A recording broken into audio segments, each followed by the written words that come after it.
Bonjour et bienvenue dans cette nouvelle vidéo. Précédemment, je vous ai parlé du vecteur vitesse. Aujourd'hui, nous allons définir ce qu'on appelle le vecteur accélération. Le vecteur accélération d'un point M à un instant t est défini comme étant la dérivée par rapport au temps du vecteur vitesse de ce même point M ou même instant t. La composante selon l'axe OX de ce vecteur sera notée A indice X et l'autre sera notée A indice Y. Le vecteur accélération peut donc se développer de la manière suivante. Mais n'oublions pas que le vecteur vitesse est défini aussi de cette manière. V est la dérivée du vecteur position par rapport au temps. Si je reprends la définition du dessus et que j'injecte la deuxième équation, on a alors la dérivée par rapport à t de la dérivée par rapport à t du vecteur OM, c'est-à-dire la dérivée seconde du vecteur position par rapport au temps. On a dérivé deux fois de suite le vecteur position par rapport à t. Les composantes du vecteur accélération sont donc aussi égales à ceci. AX, c'est la dérivée par rapport à t de Vx, mais c'est aussi la dérivée seconde par rapport à t de x. Et la même chose pour AY. Prenons un exemple. Voici un vecteur vitesse de composantes Vx et Vy.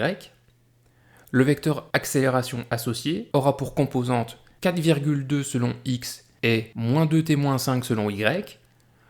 Comment j'ai fait pour obtenir ceci? Eh bien, j'ai dérivé par rapport au temps les composantes de v.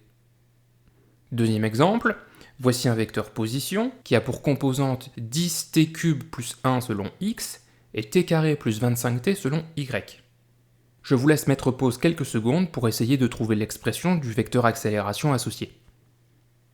Voici la réponse. Le vecteur accélération a pour composante 60t selon x et 2 selon y. J'ai dérivé deux fois de suite les composantes du vecteur OM par rapport au temps. Si vous voulez, vous pouvez écrire l'étape intermédiaire. Je dérive le vecteur position une fois par rapport à t, j'obtiens le vecteur vitesse, puis je redérive encore une fois par rapport au temps, j'obtiens le vecteur accélération. On mesure la vitesse de cette voiture toutes les 0,5 secondes et on a les résultats suivants. La vitesse vaut d'abord 2 mètres par seconde, puis 3 mètres par seconde, et 4 mètres par seconde, etc. On dit que la voiture accélère, puisqu'elle va de plus en plus vite. La valeur de l'accélération va justement nous permettre de quantifier cette modification de la vitesse au cours du temps. La valeur de l'accélération du point M à un instant t est égale à la norme du vecteur accélération de ce point M à cet instant t. Pour indiquer la valeur de l'accélération, on écrit A sans la flèche, pour bien indiquer qu'on parle ici d'un nombre et non plus d'un vecteur. La norme du vecteur accélération est donc égale à la racine carrée de ax au carré plus ay au carré. Cette valeur d'accélération indique la variation de la vitesse au cours du temps. Elle s'exprime donc en mètres par seconde par seconde. Autrement dit, en mètres seconde moins 2, si j'utilise la notation scientifique. Reprenons l'exemple 1. On a vu que le vecteur accélération était le suivant, 4,2 selon x et moins 2t-5 selon y. La valeur de l'accélération du point M s'exprimera donc de la manière suivante. A égale racine carrée de ax au carré plus ay au carré, et en l'occurrence, ici on a racine carrée de 4,2 au carré plus blablabla. Combien vaut l'accélération à t égale 4 secondes? Eh bien, je reprends cette expression et je remplace t par 4. Je trouve ici une valeur d'accélération environ égale à 14 mètres secondes moins 2. J'affiche maintenant ce qu'on a trouvé pour l'exemple 2.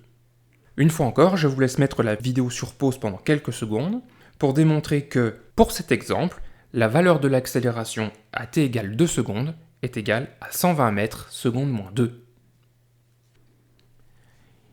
Il existe un lien entre la dérivée d'une fonction en un point d'abscisse x et la tangente à la courbe représentative de la fonction en ce point d'abscisse x. Si vous ne savez pas pourquoi, je vous invite à aller voir la partie C de ma vidéo sur le vecteur vitesse. En utilisant cette méthode, on peut affirmer que la dérivée de la fonction v de x selon t en un point d'abscisse t est égale à la pente de la tangente à la courbe représentative de Vx en ce point d'abscisse t. Mathématiquement, je peux écrire que d de Vx sur dt est égal à la pente de la tangente de Vx en t.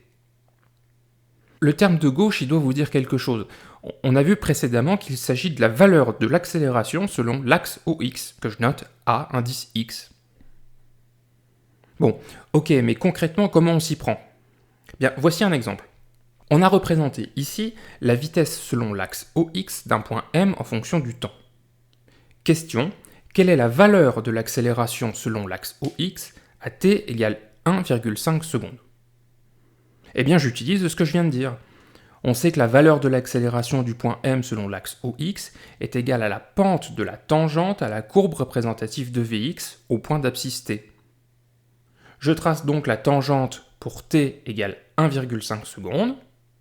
Je calcule son coefficient directeur, ou sa pente, on peut dire les deux.